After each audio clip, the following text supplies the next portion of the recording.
It's that time of year when the world falls in love with overdose awareness. August 31st is International Overdose Awareness Day. And in keeping with the tradition of the Broken Brain, for like the fourth year running, we're doing a live streaming broadcast, call-in style, guest style. You are welcome to listen, watch, and or join. If you go to dwighthurst.com/live, you will find all of the times for the different time zones within the hemisphere that I'm in, and you can figure it out from there. There's a link as well to watch and another link, well labeled, to join the call. You are welcome to join if you want to just give encouragement, or if you have stories or thoughts that you'd like to share, or just want to come on and be part of it for anywhere between 5 seconds and the whole 5-hour period. Looking so much forward to it. August 31st, that's Sunday. Go to dwighthurst.com/live to get all the sweet deets. The Broken Brain.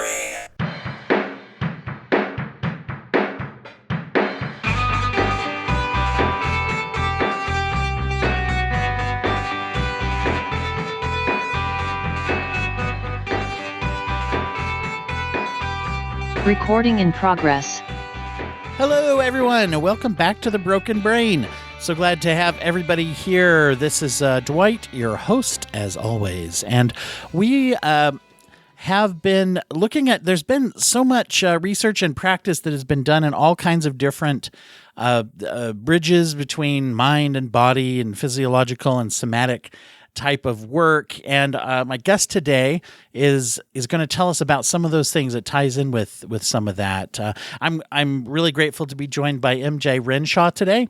She is a breathwork facilitator. She's a podcaster, which is always nice. You get two podcasters talking, right? And she's the host and creator of the Being Method podcast, and also the author of the new book, How to Cry.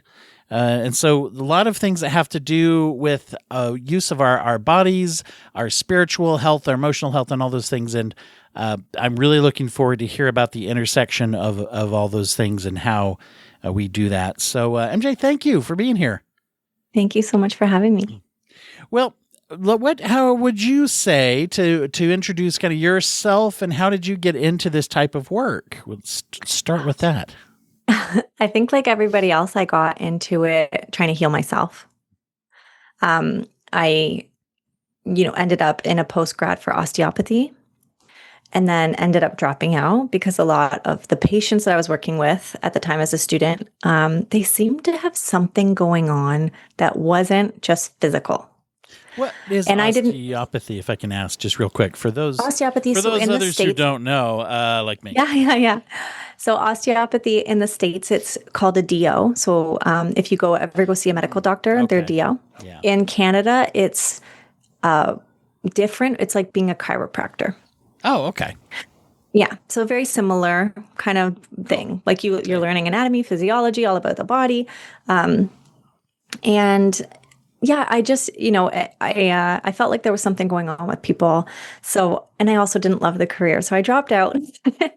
And I've just been on this journey of, how can we heal? Like, how can we heal from things like trauma? What does that have to do with the body? I remember doing my very first breathwork certification. It was like 2013, a long time ago. And I remember asking them all these questions like, well, how does the body store trauma? And no one was giving me these answers. And I remember them getting kind of frustrated with me, and I was like, okay, noted. I will Google that later. And I've just been really curious about the body. And like you mentioned, we used to have these kind of outdated things like, oh, trauma is just a memory, right? It's just a memory in your mind somewhere. But it's so much more intricate than that. And we're only just starting to discover the studies. We know all the connectedness now of, if you experience trauma in the womb or as a child, you're X times more likely to deal with addiction or have some sort of disease, have, chronic inflammation later on in life. And then I know scientists are working hard now to figure out, okay, well, how does that work? What is that? And how, right, what is the connection there? There it's always interesting to see lots of different theories, and I know for a lot of the people I talk to, we come at it from a standpoint of we can't. There's two kinds of things to study: why something works and what works, right? And we can observe both of those. And I find that a lot of times it seems much easier to research. We do this and it works than it is to go. And this is true for medication, true for practices. True for, why does this work? It's like, well, that's a little harder to nail down. But it's like, do the methods we use produce results? And there's both anecdotal and observational research about that of groups of people.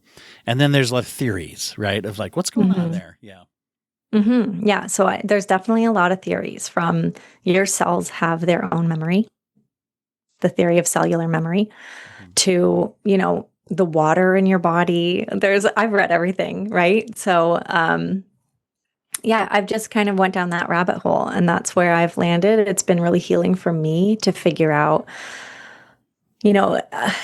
how many of the things in my own personal life can be taken back to things that happened to me when I was younger, right? Like in my book, I tell a short story of how I was sexually abused when I was 5, and then had all these issues with my reproductive system. So endometriosis, I was, infertile, like all these things that had no one could really describe to me what was happening, why I had them. There's no cause, there's no solution for a lot of those things. I don't experience symptoms of either of those two things right now. I have 2 beautiful children, a normal, regular cycle. And, again, this is just N1 study. It's just me, but my life really started to change when I looked at what happened to me a long time ago and how can I face that and actually process those emotions. Yeah.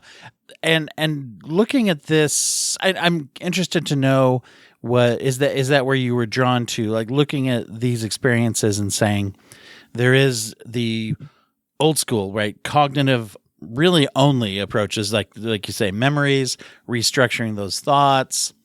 I talk a lot on the show about the specter, the overwhelming feeling of the trauma narrative, which many people have found helpful, but then also many people never do trauma work because they're afraid they're going to have to tell the story ad nauseum until it stops freaking them out or whatever it is that they anticipate. Anyway, going through that versus doing things like breath work or some of the other somatic kind of body movement based things. What was it that kind of made you gravitate one or the other? And I don't mean to presume either. I don't know what you did for your treatment or what things you tried. Yeah. So I tried everything. I was in therapy since I was 14. I lost my big brother in an accident very suddenly. And then, my dad relapsed with drugs and opiates and ended up committing suicide. So like the first good chunk of my life was pretty not fun. I'll just say that. Pretty not fun. So I had a lot of stuff and I experienced a lot of chronic health issues. And obviously that was really interesting to me studying osteopathy. So I was like, well, what is going on here? And you go down the path of taking all the supplements, seeing all the different doctors. Nobody seems to have an idea for you, but somehow you're buying $90 magnesium. And, and then I finally thought, you know what? Well, I should probably look at some of the psychological stuff going on, even though I feel happy, even though I don't feel that stressed. So I started going down that route and doing EMDR. And, you just kind of get pulled into trying deeper and deeper somatic work, right? EMDR is somatic. Like they're looking at your body. They're trying to integrate the mind and the body. And then I did my first breath work and that cracked me open. And I felt like I was releasing things that I had never released, never allowed myself to release. And you touched on something, like I feel like a lot of people with trauma, we're pretty good at talking about what happened. Mm-hmm. You have your little story, your narrative, and while you're saying it, your body is completely shut down. You are not feeling it at all. Like when I say these things on this podcast, I'm not really feeling those things, right? So there is this separation that we're able to do from our body or from our feelings where I'm thinking about it, I'm saying what's happening, but I'm not actually present with myself or present with what's going on in my body. And that took me on this whole kind of path of somatics and what tools like breathwork are capable of doing for people who have experienced trauma and they're looking to just, help their mental health or help with chronic illness symptoms. It's intriguing to me. I look back early in my career and there were people that were doing some of the early steps of that. Seen where people would do body posturing, for example, and say, when you do talk about, they'd bridge it with like, when you do talk about your trauma experience, do you like tighten up and, this and that? And what that is, I think it's gone deeper now into kind of micro expressions and what does your body do involuntarily, and then trying to do the opposite of like, if you sit differently, or for those not seeing it, I'm waving my arms around. I don't know anyone who's ever done that one. But anyway, trying to say, take the pillow that you're blocking yourself with or unfold your arms, say it again, see how it feels. And I feel like that's gone into now all these different like modes of engaging with the body. And I wonder if, I'm real intrigued by your approach to breath work. As I was reading about and looking at some of your work, you aren't a big fan of of rigidity when it comes to do this or else you do it. You done it wrong. Yeah, no, my goal with anyone doing breath work with myself or any of our students that we've certified is to help the person get into their own body and listen to themselves. I want them to feel connected to themselves. And if a practitioner steps in and says, this is what you have to do, you have to breathe like this, you have to push through, I think in some cases, yeah, that works out wonderfully. But in some cases, that person might just dissociate further from their body. I just explained, like, we don't want people to just push through ignoring their own intuition. What I want people to do is be able to listen so that they can find that edge and feel comfortable being like, today's the day. Like, I'm going to feel that. Or today's not the day. I'm not going to feel that. And that is more valuable to people learning how to trust themselves and how to work with their own healing, I think, than any $500 breathwork session where someone's just yelling at you for an hour, right? We want you to feel connected to yourself. I think it is a lost art. I've been working with people in breathwork, certifying students, and working with clients now for 5 years, and it's never not surprised me how many people don't really know how to listen to themselves or connect with their own body. Always looking for someone else to tell them, what do I have to do? There's no sense of inner intuition. It's always to the authority outside. I think partially that's just like the way our school system kind of is in US and Canada. We're really taught that like someone else knows, I have to tell them to answer. You know what I mean? And that's what they usually call the old school, like medical model too, right? Or visiting the guru of whatever it is. And like I'm your daddy. I know your body better than you, and shut up. You know what I mean? And I love this quote in medicine that I think applies to any time you're working with anyone in wellness, where it says, if you listen to someone long enough, they'll tell you what the problem is. And if you listen even longer, they'll tell you the solution. Yeah. And it's just so true. I really like that principle. So a lot of it is that kind of where you start with people, is saying, let's gain the, what do you call it? Confidence or self-trust as well, to say, my thoughts, my feelings will be important in this process. Yeah, definitely. We have, in the interview process with people, we're definitely explaining to them, like, listen, you're driving the ship here. If something doesn't feel good, you tell us. And we're going to figure that out together. Because there's so many different techniques in breath work. A lot of people only learn one, right? Like they're just learning holotropic or Wim Hof or, circle breath or all the different letters and whatever. There's so many different types of names of breath work. But what we want people to do is just try one out and see the feedback. Try it out and see the feedback. How do you feel? And typically we start with like a very standardized approach. So we're doing, it's science and spirituality. We love the science. So we're looking at something called a Bolt score with people, which is a body oxygen level test. This can give us a good example of just their basic respiratory health. Where are they at, right? If you take someone with a horrible Bolt score and you start yelling at them and telling them to hyperventilate all the time, they're probably not going to have a good outcome.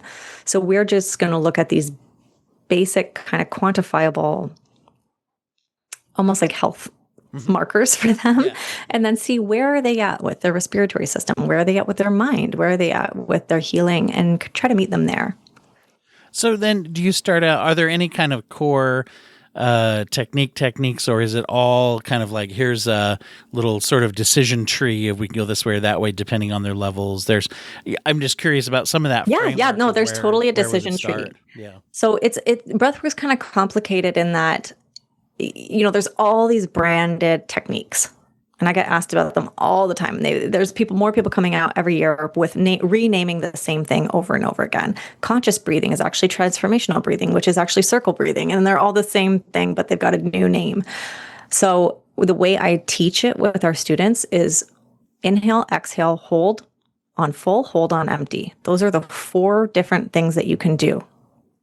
Period. And it is funny, it is true, because with any type of controlled breathing, going back to even just like belly breathing, like they teach kids, to just kind of breathe, but it has to do with that introducing the element of control and holding breath sometimes. And what are some of the benefits that start to happen then when we are having a controlled breathing? And I love that those are the foundational blocks, by the way. Yeah. So we just separate them into what is it going to do to your nervous system. The really interesting thing about breath work is that it is the remote control for your nervous system, period, end of story. So whenever you inhale, your heart rate's going to go up. Your sympathetic nervous system is going to get a little bit excited. Whenever you exhale, your heart rate is going to go down, and then your parasympathetic. And we're constantly modulating those two with inhale, exhale every day, all day. So that's a very easy way to just sort of say, okay, if I'm going to inhale more, do a hyperventilation style breath work, like think Wim Hof, you're going to be going sympathetic.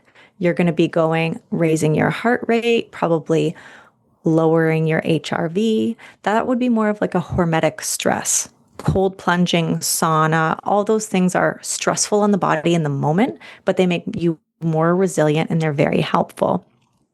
You go the other way, parasympathetic, you're going to be breathing slower, longer exhales. Parasympathetic state, you're going to boost your immune system, you're going to reduce your cortisol, you're going to feel more calm. Well, there's been a lot of talk, I think, lately, people looking at different forms of discomfort.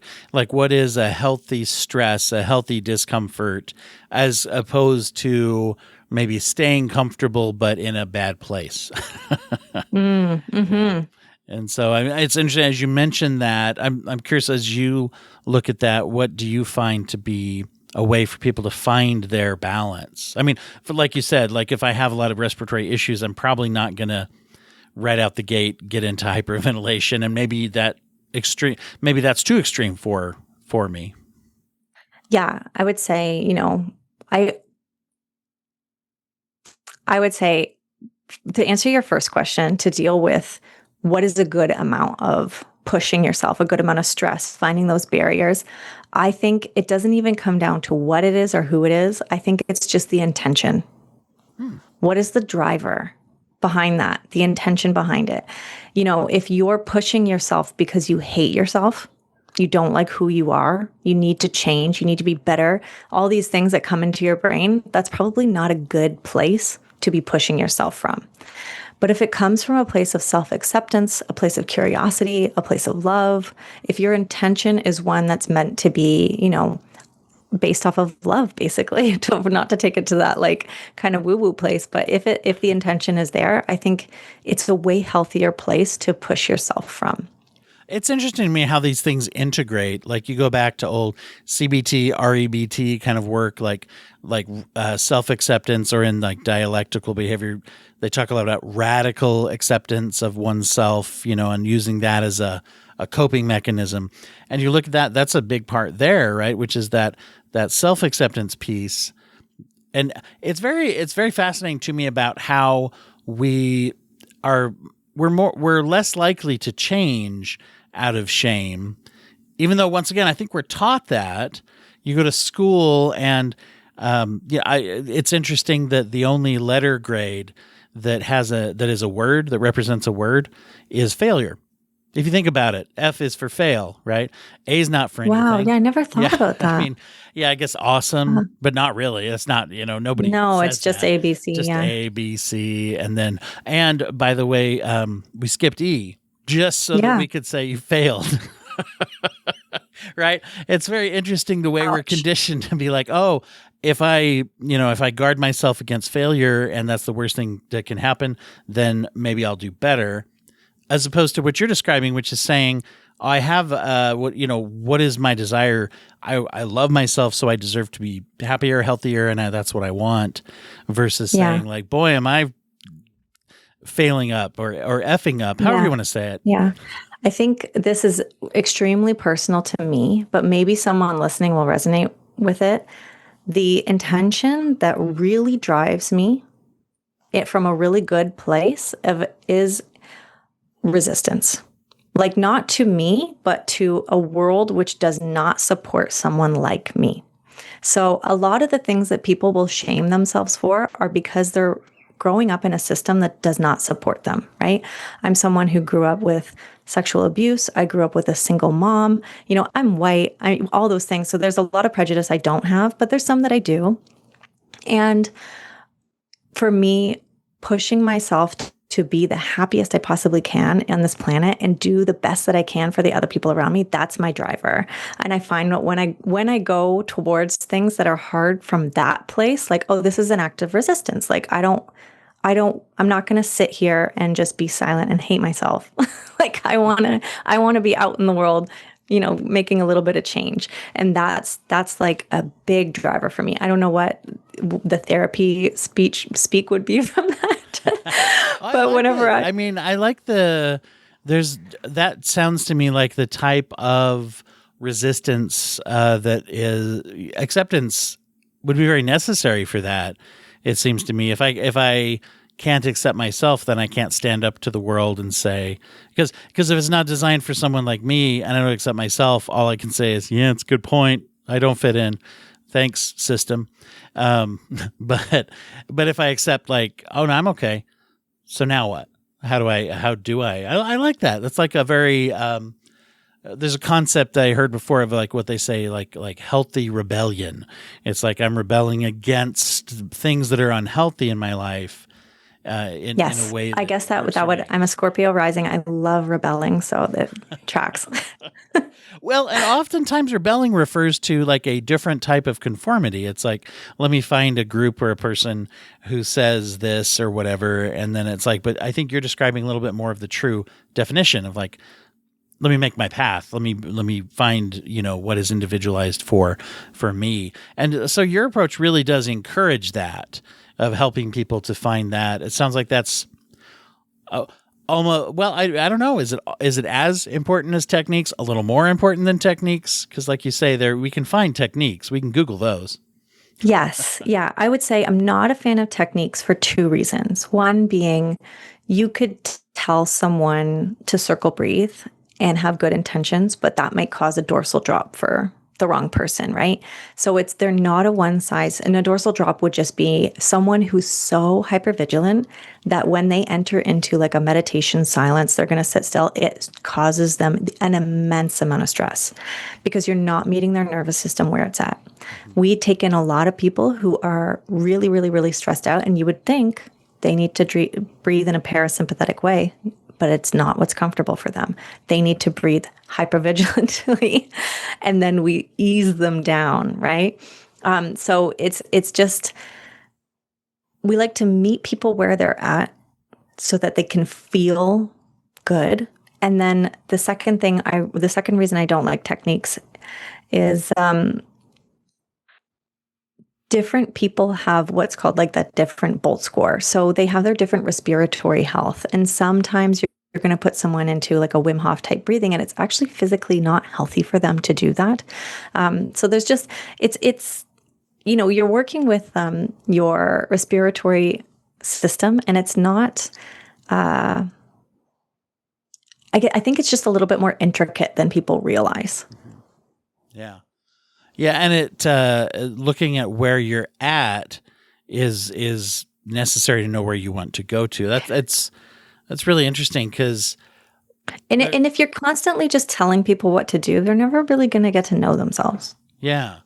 Yeah. Like, and then, well, and it's one of the things I was just reading this, somebody wrote this little article thing about in therapy where it's an easy trap to fall into of like when people come into therapy of just talking each time about here's this problem or here's this obsessive thought process or here's this.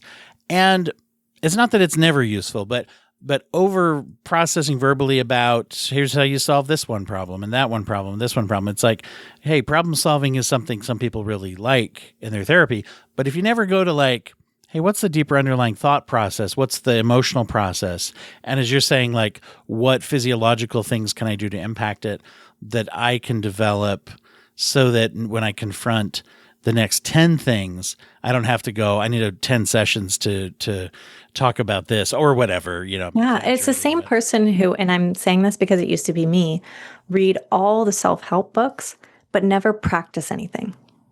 So it's all up here. It's all in my mind. I'm all cerebrally. I understand the problem. I know my dad did this and my mom did that. And then it created this attachment style. You hyper analyze everything. But then like, what are you feeling? What are you letting go of? Yeah. What made you take that turn to where you realized that it's not just for yourself, like it's not just reading these things and doing whatever they say, or I like your point, by the way, if we read enough things that tell us what to do, we don't do anything because it's overwhelming. Yeah.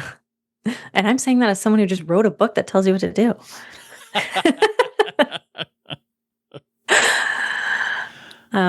Yeah. How did for me, yeah, go ahead. That's what it was my first breath work. Like I started crying and I cried and cried. And I tell the story in the book where I got I heard a song and it really triggered me to think about my brother. And I just started crying so hard.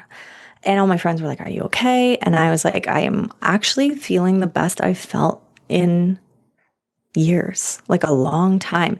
And I think, the thing I've learned since then is when you block emotions, you have to either block none of them or all of them. So I was blocking my grief, my fear, my anxiety, my sadness, but I was also blocking euphoria, love, joy. So, underneath, anyone who's ever grieved knows this, like underneath that grief is all the love.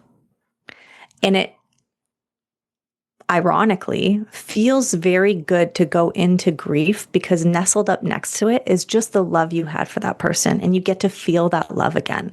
But when you numb yourself out, you don't ever feel the love you had for that person again. You just know that's a sad thing in my life. I'm not going there. But you don't ever really get to feel the love again because next to it is going to be the grief, and they come as a package deal now. So that moment really opened me up to the idea that I have not been feeling my life. I have not been feeling the joy. I've not been feeling the grief. And from this point forward, I want to feel everything. In the Rilke way, feel it all, feel the terror and the pain. It's a great way to focus on that. And you mentioned how crying played a role in that, which leads right into with your book. I'm curious what made you choose to focus on crying and the health of crying. Yeah. So the book it's more than just crying, but we do talk about crying a lot because there's so much interesting research.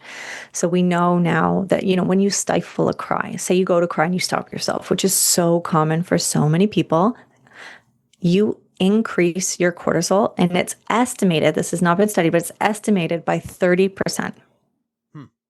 That's a lot.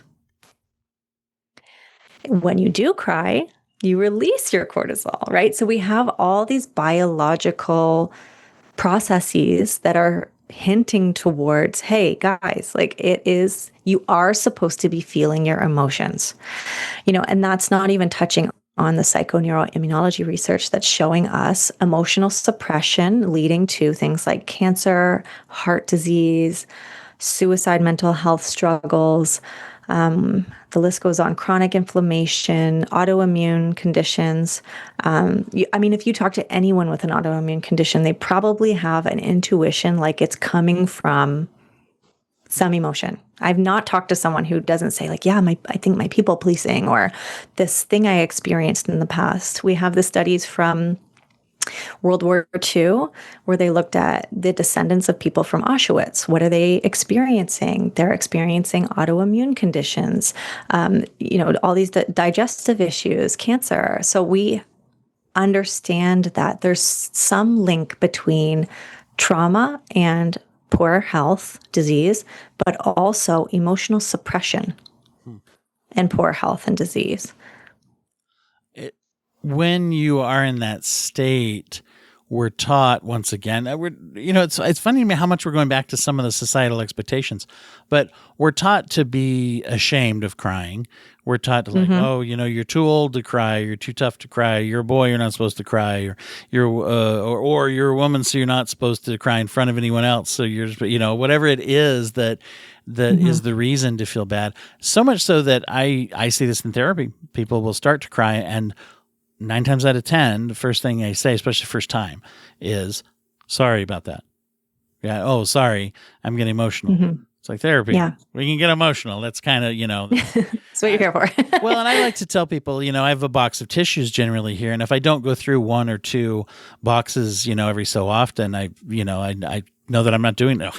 But anyway, so I have to go through. That's my marker for if I can. Yeah, that's a good one. No, but, yeah, it's a big obstacle to be able to get through that. What do you find, like when you're talking to clients and when you're training people, what comes up as some of the either reasons or obstacles, or how do we bypass and get ourselves to say it's okay for me to cry, not even good? It's hard. I mean, I'm someone who was really dogmatically told not to cry as a kid. I was grounded for crying, referred to as a drama queen. Like, it was not a good thing in my household. People were not comfortable with emotions. And it has taken me years, like I'm talking decades, to learn how to cry openly. Still, the only person I will cry in front of is my husband. So I'm not even crying in front of my best friend. So if anyone's listening, they're like, frick, I just can't cry. I'm not a crier. My best friend's a Cancer. She cries every time we talk. And I'm like, it's obviously a safe I'm a place, Cancer and I cry all the time. I like it. Commercials or episodes of Bluey or whatever. Yeah. Oh yeah. Yeah. Okay. I didn't know that was a Cancer thing.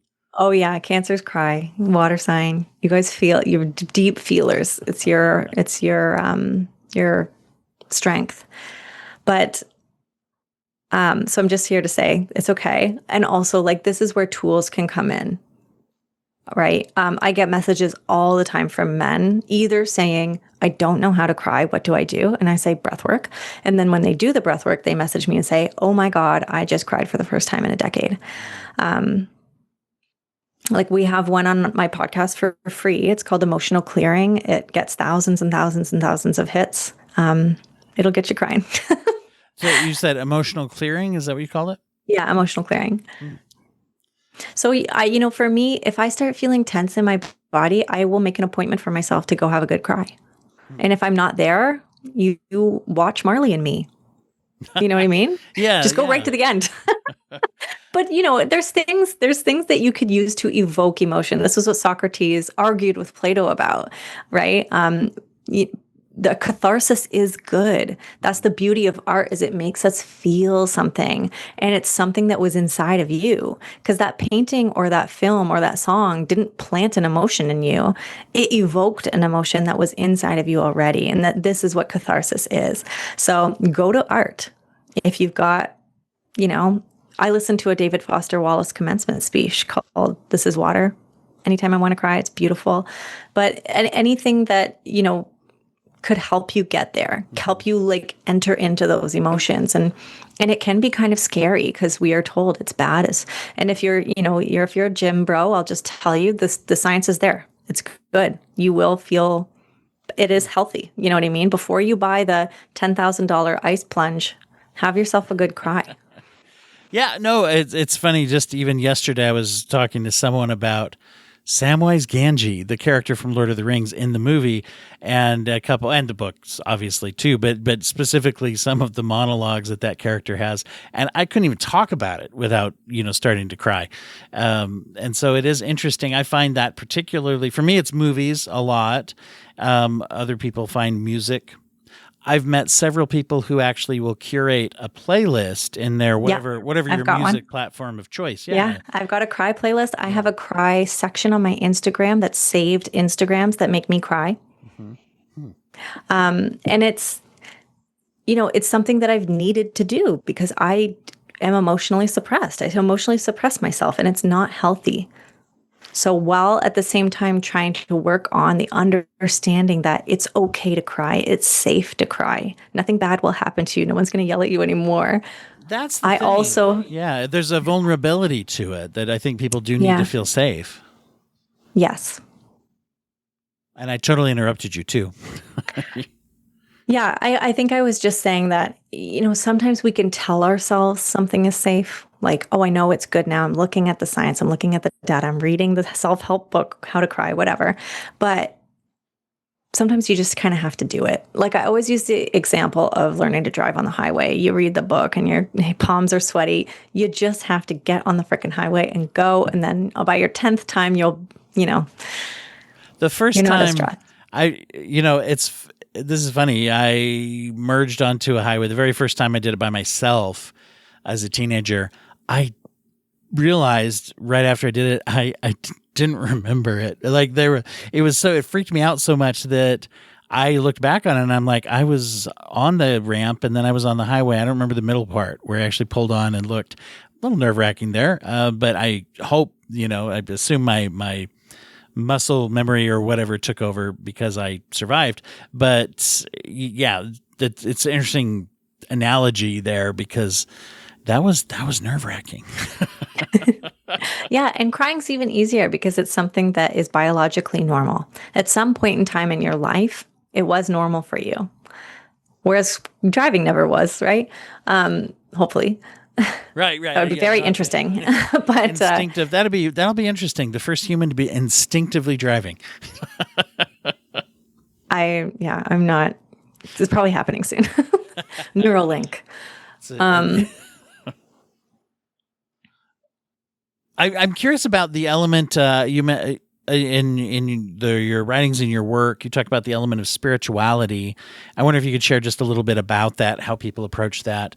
That is one of those things that is so important to it be individualized. Yeah, I think for me, a belief in something beyond yourself, whatever that may be. It could be nature, it could be God, it could be a religion, it could be, even science. A lot of science does overlap beautifully with spirituality. So I don't really care what it is for someone. I just think that there is so much beauty in having some sort of spirituality in your life. And it's really interestingly, we do have studies that show us that when people have a spiritual experience, there are the same in certain parts of our brain that do light up. And we do have the studies that show that, children who grew up in a home with spirituality, not religion, spirituality, so belief in something beyond yourself, an interconnectedness of everyone and everything, have better mental health scores. So we have a few studies, not a lot, obviously, coming out that are kind of hinting towards if it's lighting up in the brain region, this is evolutional. So this is something that is normal for human beings. We have been spiritual beings for a really long time. And in the last, century, it's been usurped. It's just kind of left us. And I don't think that's anyone's fault, but there is a piece missing, right? It also coincides with mental health issues. So I don't know. Yeah. Do you find that, is that another kind of instinctive thing, like crying, where people have to learn to recognize that they have that or find it? Do you find most people already know what their spirituality, what their focus beyond themselves is, or do they have to discover it? No, I draw in a certain person. So most people that I talk to are pretty spiritual, but People I've seeking definitely out met breath work might already be a little bit yeah, that they're, way. Yeah. they're probably out there being like the God molecule. But there are a lot of people who aren't, and I think there's just a lot of misunderstandings of what it is and what it means. So if you just get right down to the root of it, to just be like a spiritual experience is just thinking beyond yourself. Like there is an interconnectedness between me and everybody else on this planet, or me and the earth, and everything together. It's like if you're not spiritual, I need you to go far away from a city and look up. Or if you're not spiritual, go hike a mountain, look out. Like like this feeling of awe. Like what is the possibility of all this existing and me existing here at the same time? What's the possibility of my husband and I both existing at the same time and getting to make the cutest little kids? Like it really is a miracle. And I think when you can get to that sense of awe and just, wow, like I am so grateful. Like this is so amazing. That's the feeling we want. The feeling of like, this world is amazing. My hydrangeas are amazing. Like we're so lucky to be here at this time right now with so many beautiful things, but there's so much working against it, especially with, I'm holding up a phone. We've got, clickbait after horror story. It's really easy to fall into the trap that the way the world is a bad world. When you go outside, it's like a miraculous world. So I would just say anything that gets you beyond yourself and beyond your screen, thinking, beyond space and time. Yeah, it's you see these two sides here, and it's more like a spectrum probably, but you get people who are maybe of a certain faith persuasion. They may, believe in God or a religious system, and they can look and say the world is sacred to me because how it was created, and there's this loving force, and we get to, and a lot of times that links up also the belief in like an eternal nature of a soul, and that this is something that's forever and something that and then you go to the other side. With someone who is, let's say, atheist, they don't believe in a divinity or that, but I have met many people over the years who they don't have a belief in like a religion or God or anything like that, but they still view life as sacred. And for them, it's more because, look what this happened, and it was all, it's not going to happen again, whatever good experiences I have. So therefore they're sacred because of that reason. And so there's a lot of real estate in between those two, obviously, but you look at that and it's a good example of how the drive you're talking about to attach to things that are bigger and outside of ourselves, seems first of all to be natural. And also a lot of times if we don't get bogged down in worrying about or fighting about it too much, they're trying to experience the same thing, this sort of thing, right? Yeah. Yes. Well, it's very, very powerful stuff. It's very, very useful stuff. I love to put things out there, and I want people to be able to know where they can follow your work and what's the best place for them to get the book. Right before we hit that, I always like to ask everybody if they have a way of giving back to the community and the world that they would recommend to people, or there's a charity or nonprofit. Is there anything that's near and dear to you that you'd like to share with people? Yeah, women's shelters. I would say just look up your closest women's shelter. I've slept in a few as a kid, and I will just say, from someone who's been showing up there at night as a little kid, scared, it is invaluable when you're showing up and you get support on the other side, and maybe there's toys there or something for kids, like clothes. So I would say women's shelter. We give to women's shelters a lot. That's a great, and people may not realize the resources that are in their local area. If you even just look around or look something up, or a lot of times the local YWCA or other will have either their own program or they'll be attached to others. And there's a whole thriving thing going on there, most likely in your town or one nearby that you don't even maybe know is there.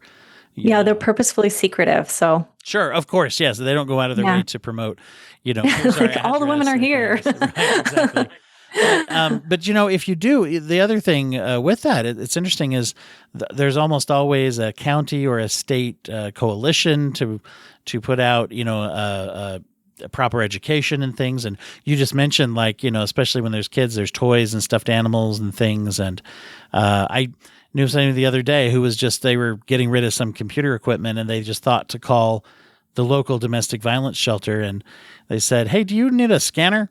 And they're like, "We need anything. We don't have money, So they just brought down some computer equipment. And so, there's a lot of things you can do that even if you don't have money to donate, there's always, that kind of thing. So, no, thank you for sharing that. It's a great one. Tell people, where do they follow you? Is there a best place to track your work down, social media, website, and what's the best place to get the book? The best place to find me is Instagram. It's Being a Method Breathwork. And then the book is called How to Cry. You can get it anywhere online that you buy your books. If you want to get it from your local bookstore, you can just go in and request it, and they will order it for you. And then what else? We have our podcast, the Being Method podcast. We have people come in and talk all sorts of things: science, spirituality, healing, you name it. And then what was the other thing I was going to say? Oh, I just launched an app. Oh, so we have a called? whole Being Method Breathwork. We got a theme going on. I like it. But there's a whole free section on there. So it doesn't cost you anything to join. There's a free section. You can hop on there, and there's a couple of videos of just introduction to breathwork, or if you want to test your Bolt score, that's on there, and you can have an idea of what's going on. And well, the tool to kind of do some of the things you would do in an assessment anyway. Yeah. You seem to be a big believer in the ability of people to find their healing if they're given a framework, because otherwise it would be like, nope, you got to take the whole thing to benefit it all. But here's some tools that you like to just share. I think that's really cool. Well, let me just a couple of things for y'all listeners out there. A couple of little announcements from us. The Broken Brain, as you know, picks a charity every month that we highlight, and one half of all of the if anyone joins our Patreon for bonus materials, then one half of your donation every month will go to the charity that was highlighted within the month that you joined. And then this month we're focusing on Improving Lives, which is a great nonprofit in Nottingham, England, where they help people who are on the list or receiving mental health services, who might be waiting for those or need a couple of things like kind of in between what the healthcare system has in store for them or has available to them as well. It's a wonderful organization. We've had some of them on the podcast. If you go back far enough, you'll see Josh Woods was a guest here before and was just thinking about them the other day. So we're focused on them. You can go to Improving Lives Knots. That's Improving Lives, NOTTS is one word, .org.uk in order to learn more about and get involved with them. Also, coming up the end of August 31st, we're going to have our annual live stream show that you can watch and be a part of for opioid overdose awareness. It's International Overdose Awareness Day on the 31st of August. And so I'm going to be doing that. It's a 5-hour live stream that also, as well as listening, you can also join. If you go to dwighthurst.com/live, there's going to be some links and stuff up there to where you can actually join sort of live call-in style. And if there's anything you want to share or just be part of it as well. So it's always a lot of fun. It's a real serious topic, but we always have a lot of good experiences with that as well. So that's what we got going on. Well, MJ, thank you again for being here, and thanks for the work you're doing. Thank you for having me.